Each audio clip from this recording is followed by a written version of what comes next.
Bonjour, je suis Laurent Savard, humoriste et papa d'un enfant autiste, que dis-je, un ado maintenant, un grand ado, qui s'appelle Gabin. Mais, euh, mais je ne suis pas là spécialement pour vous faire rire. Non, non. Non, aujourd'hui je fais cette petite vidéo pour soutenir la coordination handicap-autonomie qui veut dénoncer la situation nationale d'urgence des usagers des services prestataires à domicile. Alors je vais vous lire un témoignage, voilà, sur cette petite tablette. Le témoignage d'une personne handicapée euh, accompagnée par un prestataire d'aide à domicile déficient. Notre fille de 19 ans est polyhandicapée, complètement dépendante et nécessite une surveillance constante jour et nuit. Son état de santé est le résultat d'erreurs médicales ou disons tout simplement de défaut de prise en charge de mon accouchement. Elle vit au sein de sa famille depuis la sortie des soins intensifs en mars 1999, et ce, malgré la gravité des séquelles. Tétraparésie spastique avec hypotonie du tronc et rigidité des quatre membres. Ne tient pas assise, troubles sévères de déglutition, alimentée par pompe de gastrotomie, déficiente visuelle avec une basse vision, épilepsie pharmacorésistante, pas de communication orale. Nous avons toujours estimé que sa sécurité et sa qualité de vie seraient mieux garanties au domicile qu'au sein d'une institution. Et ce d'autant plus qu'elle n'a aucun moyen de communication et donc à la merci des tiers qui en ont la charge. Depuis les années 2000, nous avons donc recours aux aides à domicile et eu l'occasion d'utiliser tous les systèmes pour l'embauche d'un tiers à domicile. L'emploi direct avec déclaration Orsaf, mais aussi déclaration CESU, mandataire, prestataire. L'état de santé de notre fille ne s'est pas dégradé, au contraire. Elle progresse un peu, mais les gestes techniques et les contraintes de surveillance restent identiques. À savoir passer le traitement en cours, gérer une pompe de gastrotomie, en cas de crise d'épilepsie, le passage du Valium par les fesses, surveiller la fièvre et donc gérer les médicaments en cas de fièvre. En avril 2008, avec l'application de la nouvelle législation PCH enfant, nous avons obtenu un plan d'aide généreux qui devait nous permettre une vie de famille pseudo-normale. Notre fille a eu 23 heures de dépendance de reconnu par jour, dont 222 heures mensuelles au titre d'un prestataire, le reste en aidant familial avec un déplafonnement des heures. Le prestataire n'a jamais réussi à assumer la mission de coordination d'un plan d'aide au domicile aussi volumineux.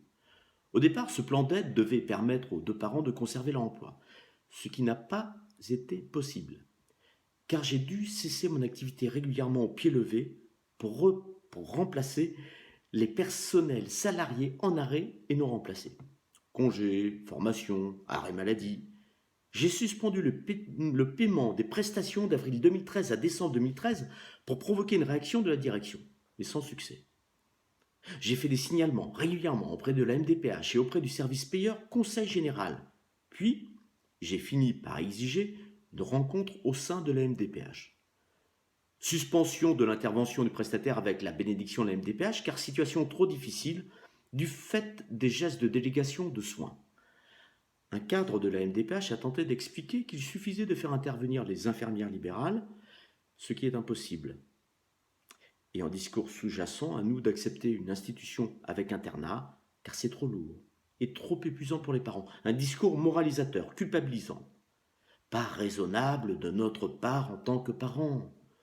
Nous-mêmes, nous allons vieillir, il ne faut pas créer une situation d'urgence supplémentaire car il n'existe pas de solution et c'est plus facile de l'habituer jeune à l'institution.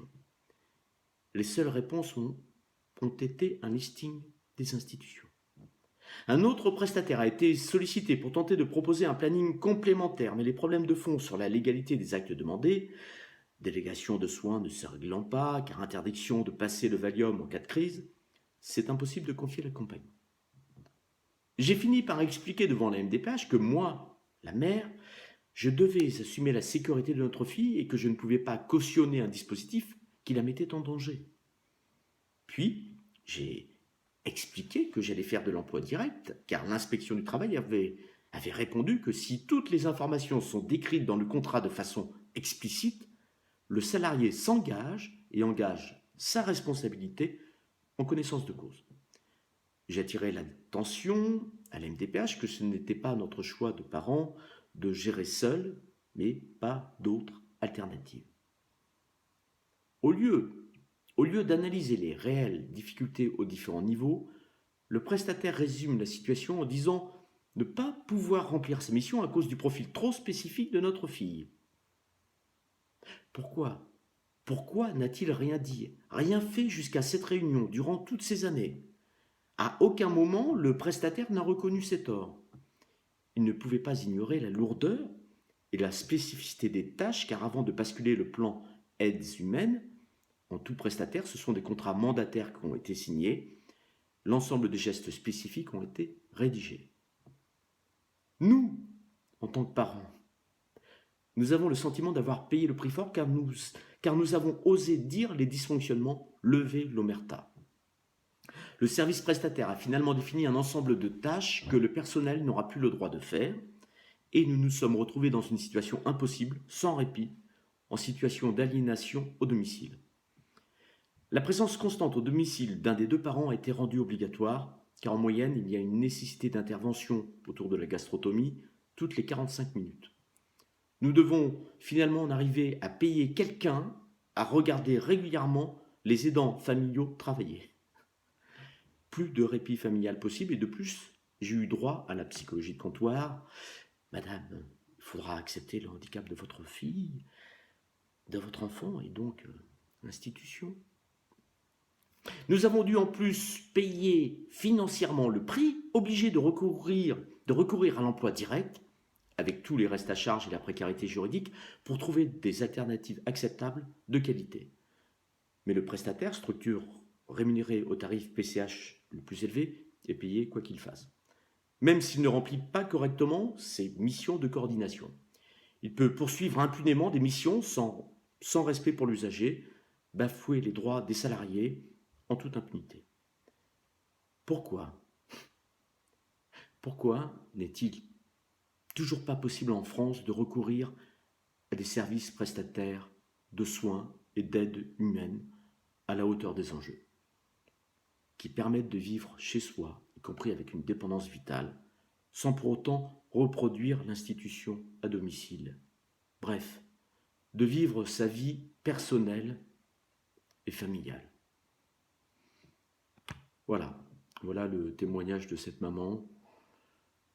On ne peut que la soutenir et on ne peut que s'y retrouver. En tout cas, dès lors qu'on est un minimum concerné. Et à mon avis, on est tous concernés. Ouais. Merci.